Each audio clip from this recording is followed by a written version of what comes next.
একসময় হেল্পার ছিলেন, পর্যায়ক্রমে স্টিয়ারিং ধরতে ধরতে তিনি ড্রাইভার হয়ে গিয়েছেন। রাস্তা পার হওয়ার সময় ডানে এবং বায়ে তাকে তিনি একটা মেজারমেন্ট করে ফেলেন যে যতটুকু দূরে গাড়িটা আছে তিনি নিরাপদে হয়তো দৌড় দিয়ে অথবা জোরে হেঁটে পার হয়ে যেতে পারবেন। এবং এই প্রকল্পের সাথে এই তিনটি মন্ত্রণালয় যুক্ত আছেন, কারণ নিরাপদ সড়ক প্রতিষ্ঠিত করবার জন্য এই তিনটি মন্ত্রণালয়ের সমন্বিতভাবে কাজ করার প্রয়োজন রয়েছে। সড়কে দুর্ঘটনার গুরুগম্ভীর আলোচনা আপনারা শুনেছেন। এই প্রকল্পের যিনি প্রধান তিনি কিন্তু এটা তুলে ধরেছেন, কিন্তু আমাদের এই কথাগুলি সবসময়ের জন্য এই অডিটোরিয়ামে হয়। জনগণকে সচেতন করবার জন্য অথবা এই পরিবহন সেক্টরে যারা যুক্ত আছে তাদেরকে ক্রমান্বিতভাবে এই প্রকল্পে এবং এই রকমের একটা বিপর্যয় থেকে দেশকে বাঁচানোর জন্য সম্পৃক্ততা কম। এখানে যা বলা হচ্ছে আমার মনে হয় যারা উপস্থিত আছেন তারা আমরা সবাই সচেতন, কম বেশি জানি, কিন্তু এই মেসেজগুলি যেতে হবে হচ্ছে দুর্ঘটনার যারা শিকার হন। আমাকে যদি বলেন সড়ক দুর্ঘটনার 5টি কারণ আমার কাছে মনে হয়েছে, এত গবেষণার কোনো প্রয়োজন আছে বলে আমি মনে করি না।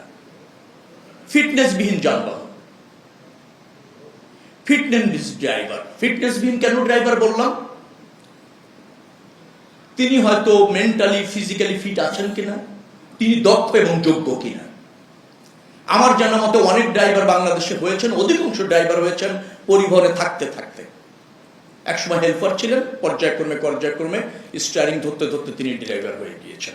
তিনি গাড়ি চালানো যা বোঝেন, হাইওয়েতে বা সড়কে কি বিধি মেনে কি নিয়ম মেনে গাড়িটা চালাতে হয় সেটা কতটুকু জানেন সেটা সন্দেহ আছে।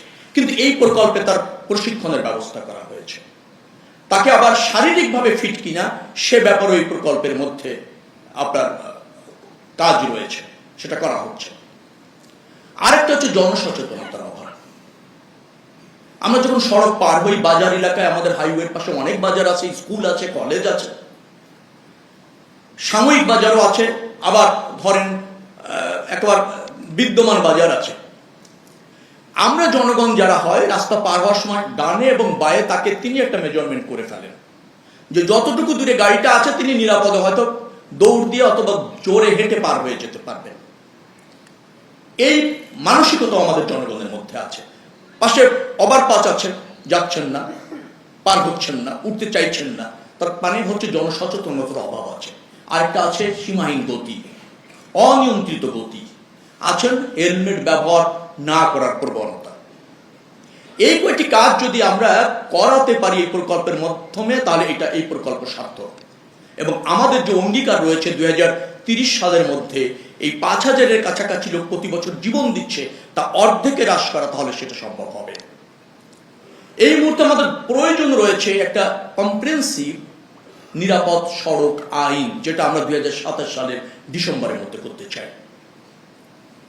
তো একই সাথে যদি ড্রাইভারদের প্রশিক্ষণ দেওয়া যায়, এর আগে আমরা যেটা নিশ্চিত করেছি, বিআরটিএ চেয়ারম্যান এখানে আছেন, যে বাসের বয়স আয়ুষ্কাল 20 বছর আমরা নির্ধারণ করেছি, ট্রাক 25 বছর এটা আমরা নির্ধারণ করেছি।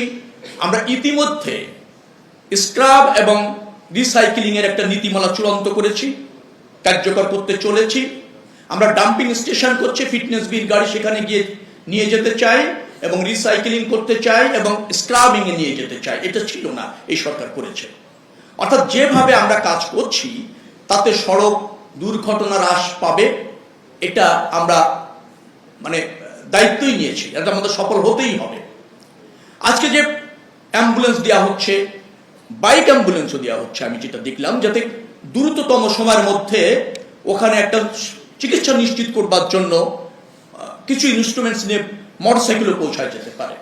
আবার আমাদের হাইওয়ে পুলিশের সংখ্যা এত কম যে তারা প্রায় 45 কিলোমিটারের মধ্যে, আমি যতটুকু জানি, 1জন না 3জন হবে, আমি ঠিক বলতে পারছি না এই মুহূর্তে, অন্তত পুলিশ লুক আফটার করতে পারে, যেটা সাফিসিয়েন্ট নয়। তাদের ভিকেলের অভাব আছে। 80টা মোটরসাইকেল এখানে মনে হয় কিনা হয়েছে বা যুক্ত করা হয়েছে।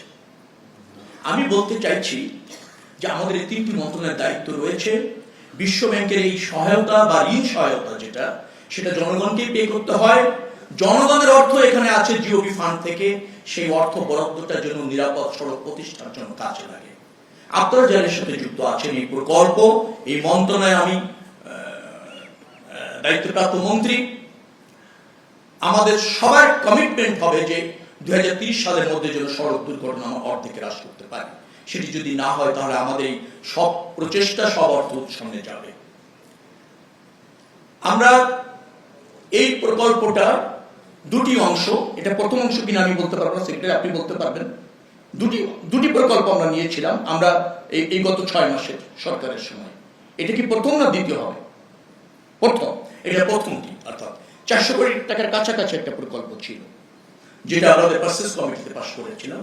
সেখানেও কথা উঠেছিল যে আমরা এই বিশ্ব ব্যাংকের ঋণ নিয়ে নিজেদের অর্থায়নে প্রকল্প করে সড়ক কতটা নিরাপদ করতে পারছি, এই প্রশ্ন ছিল।